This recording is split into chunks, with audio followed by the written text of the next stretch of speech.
नमस्कार। आज हम समान विज्ञान के अंदर भौतिक विज्ञान के कुछ महत्वपूर्ण तथ्य देखने वाले हैं। सबसे पहला जो तथ्य है वह है कि कार्य का मात्रक क्या होता है। कार्य का मात्रक होता है जूल।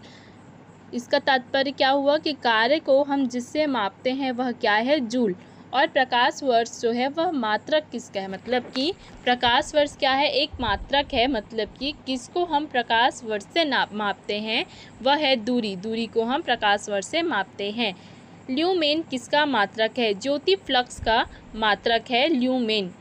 क्यूरी किसकी इकाई है, क्यूरी किसकी इकाई है, रेडियो एक्टिव धर्मिता की इकाई क्यूरी है। पदार्थ के संवेग और वेग के अनुपात से कौन सी भौतिक राशि प्राप्त की जाती है। क्या बोल रहा है, प्रकाश के संवेग और वेग के अनुपात से कौन सी भौतिक राशि प्राप्त की जाती है। क्या प्राप्त की जाती है, द्रव्यमान। पदार्थ के संवेग और वेग के अनुपात से द्रव्यमान प्राप्त की जाती है। जल में तैरना न्यूटन की गति के किस नियम के कारण संभव है। जल में तैरना न्यूटन की किस गति, मतलब गति के किस नियम के कारण संभव है, तो तृतीय नियम के कारण संभव है जल में तैरना।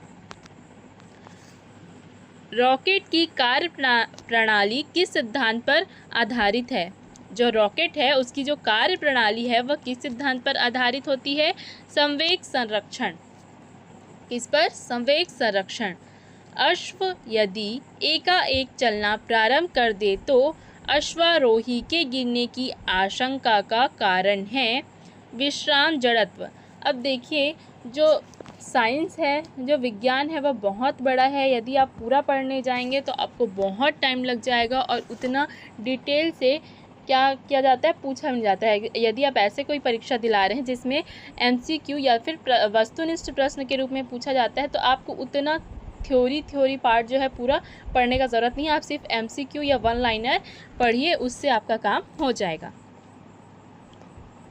अगला प्रश्न है, कालीन की सफाई के लिए यदि उसे छड़ी से पीटा जाए तो उसमें कौन सा नियम लागू होता है, गति का पहला नियम।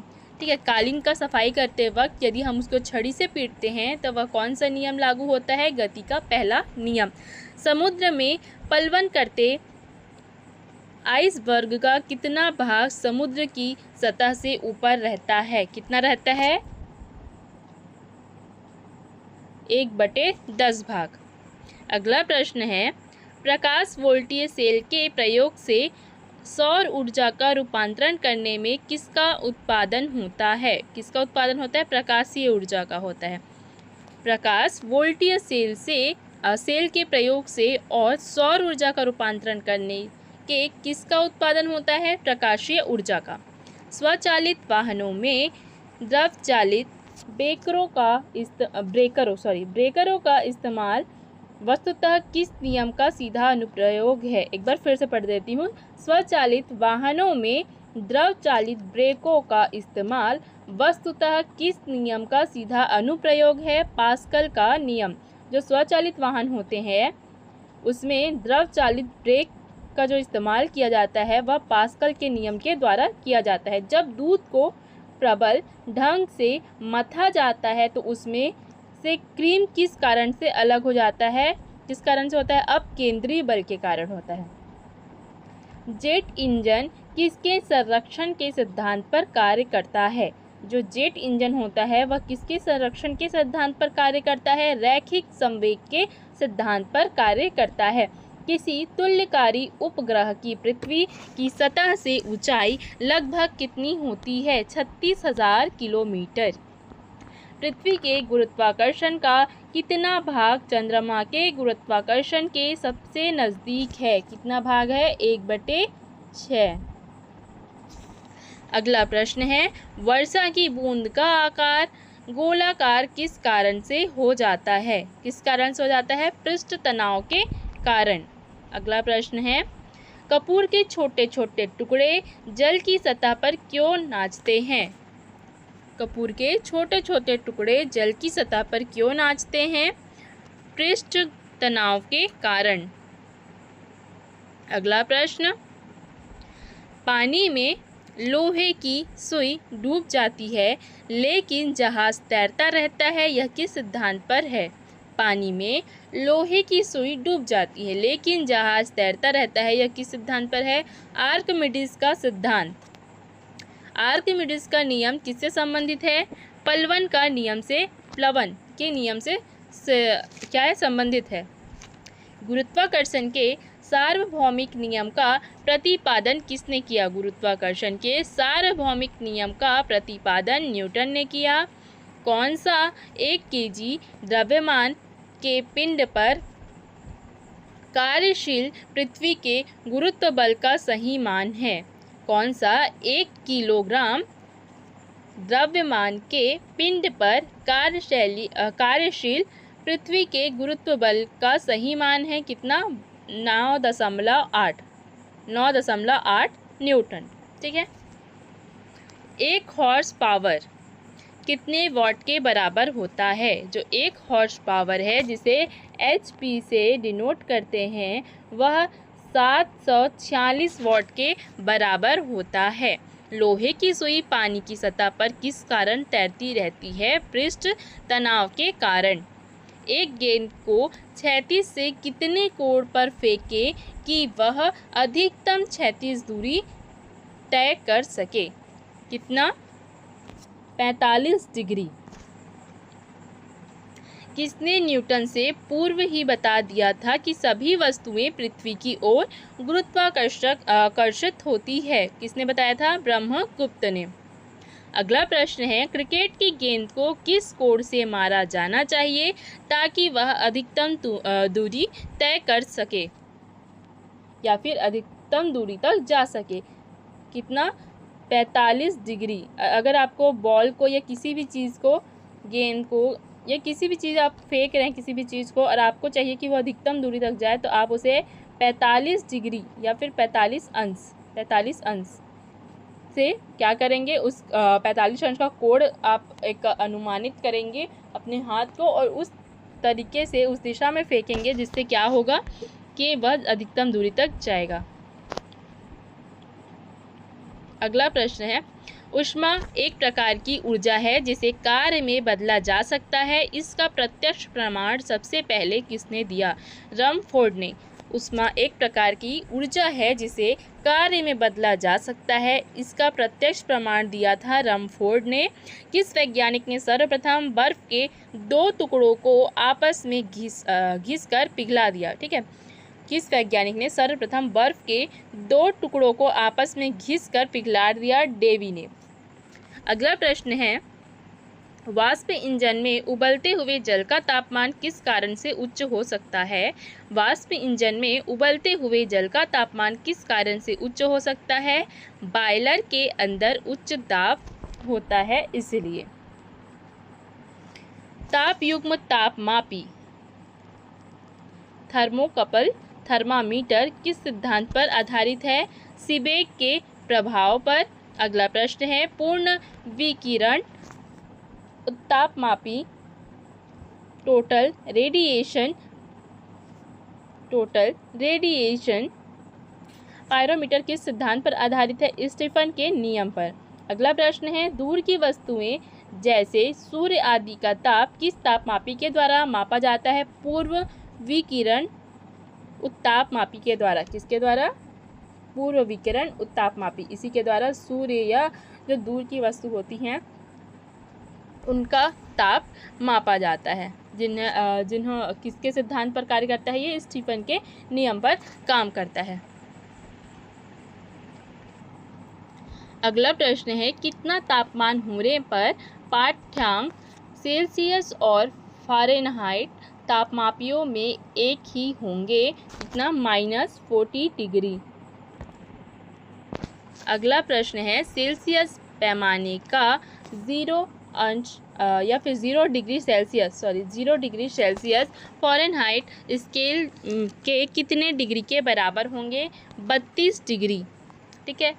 अगला प्रश्न है, मानव शरीर का तापमान 98.6 फ़ारेनहाइट होता है, सेल्सियस स्केल पर कितना होगा?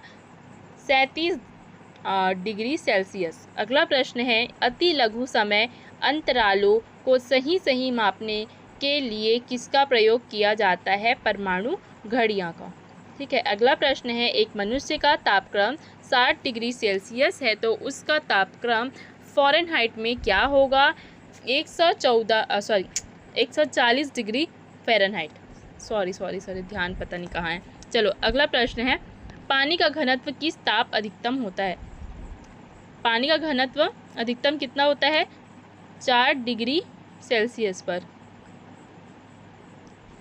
साइकिल के ट्यूब अधिकांशतः गर्मियों में क्यों फटते हैं? गर्मी के कारण ट्यूब फट जाता है। किसी झील की सतह का पानी बस जमने ही वाला है। झील के अंदर स्थल में जल का क्या तापमान होगा? यदि वो सिर्फ जमने ही वाला है तो उसका तापमान कितना होगा? 4 डिग्री सेल्सियस। ऊष्मा के संचरण की किस विधि में पदार्थ के अणु एक स्थान से दूसरे स्थान तक स्वयं नहीं जाते हैं? चालन संचरण के विधि में। ठीक है। ऊष्मा के संचरण की चालन विधि में क्या होता है कि जो परमाणु है वो एक स्थान से दूसरे स्थान में नहीं जाते हैं। अगला प्रश्न देखते हैं, द्रवों तथा गैसों में ऊष्मा का स्थानांतरण किस विधि द्वारा होता है? संवहन विधि द्वारा होता है। सूर्य की ऊष्मा पृथ्वी पर किस प्रकार से संचार माध्यम से आती है? विकिरण द्वारा आती है। ऊष्मा के स्थानांतरण की किस विधि में माध्यम आवश्यक नहीं है? विकिरण में माध्यम आवश्यक नहीं है। ऊष्मा संचरण की वह विधि जिसमें माध्यम के कण गति नहीं करते कौन सी विधि है? विकिरण। ठीक है। ये तीनों का आंसर सेम है। तो इसमें क्या बोल रहा है कि ऊष्मा के स्थानांतरण की किस विधि में माध्यम। ठीक है। तो विकिरण जो होता है उसमें माध्यम की आवश्यकता नहीं होती है, इसलिए सूर्य की जो ऊष्मा है पृथ्वी पर सीधे आती है क्योंकि उसमें माध्यम नहीं लगता है।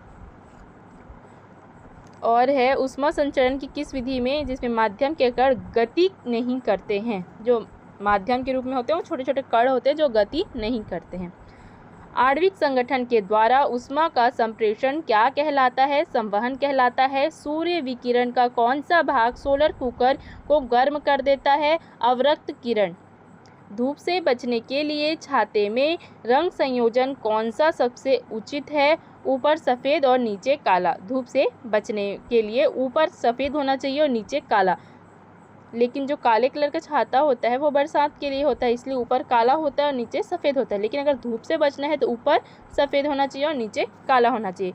किस विधि से ऊष्मा स्थानांतरण को न्यूनतम करने के लिए थर्मस फ्लास्क की दीवारों पर कलई की जाती है? विकिरण। अगला प्रश्न है, किसमें सर्वोच्च विशिष्ट ऊष्मा का मान होता है? जल में। शुद्ध पदार्थ में कोई अन्य पदार्थ मिला देने पर उसके गलनांक पर क्या प्रभाव पड़ता है? गलनांक क्या होता है? घट जाता है। अब द्रव्यों को मिलाने से गलनांक पर क्या प्रभाव पड़ता है?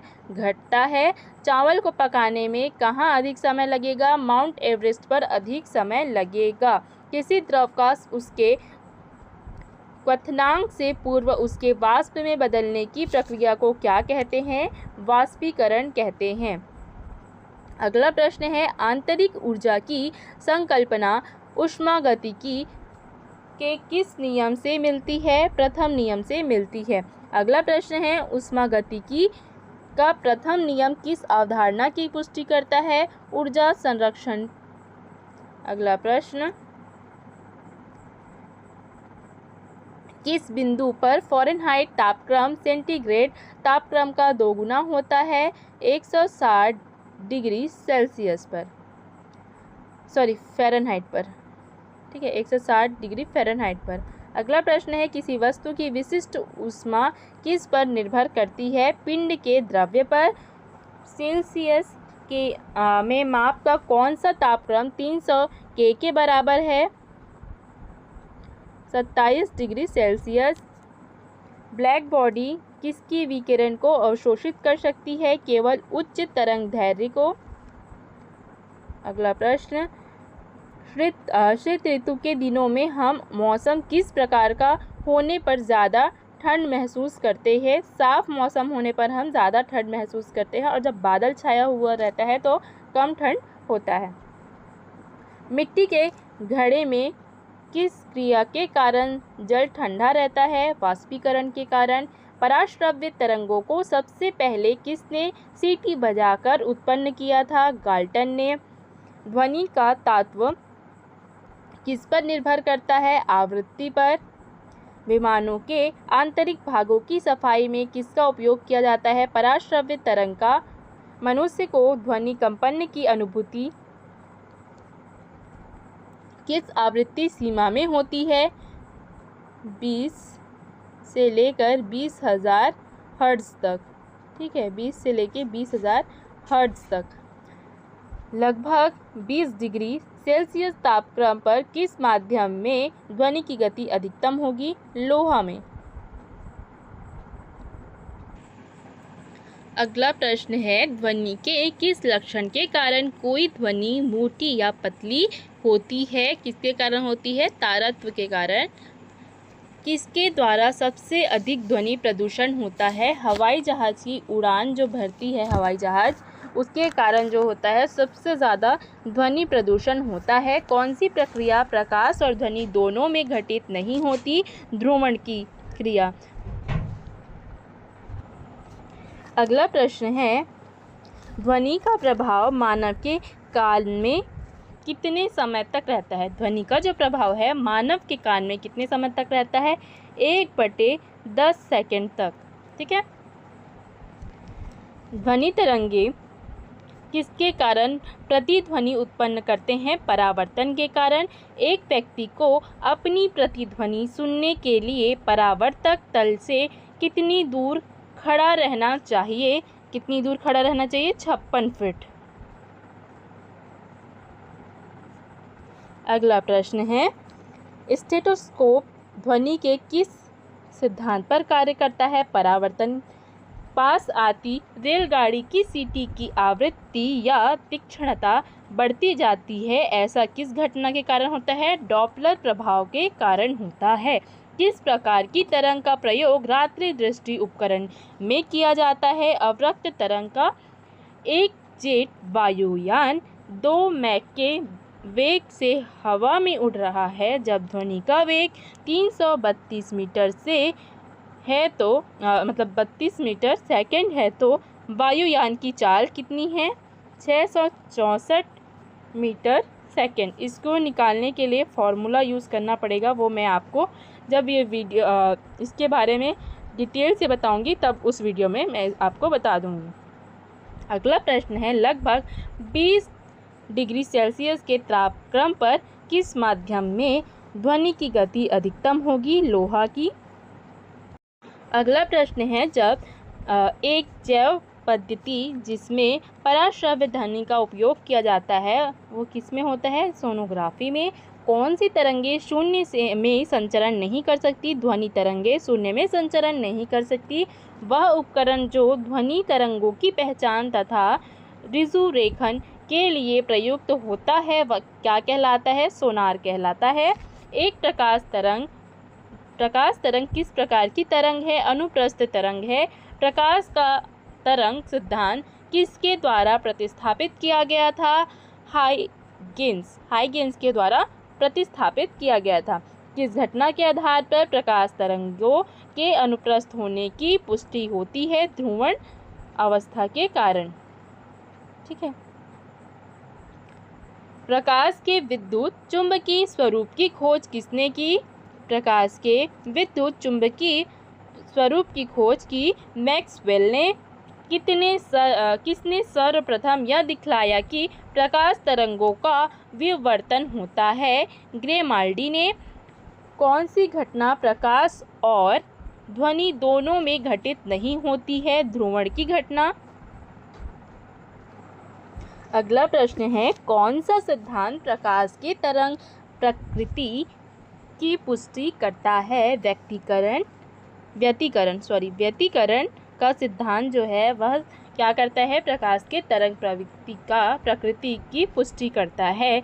चंद्रमा से पृथ्वी तक आने में प्रकाश को लगभग कितना समय लगता है? कितना समय लगता है? 1 सेकंड का। चंद्रमा से पृथ्वी तक आने में प्रकाश को सिर्फ 1 सेकंड लगता है। सूर्य की रोशनी को पृथ्वी तक पहुंचने में कितना समय लगता है? 8 मिनट 16.6 सेकंड।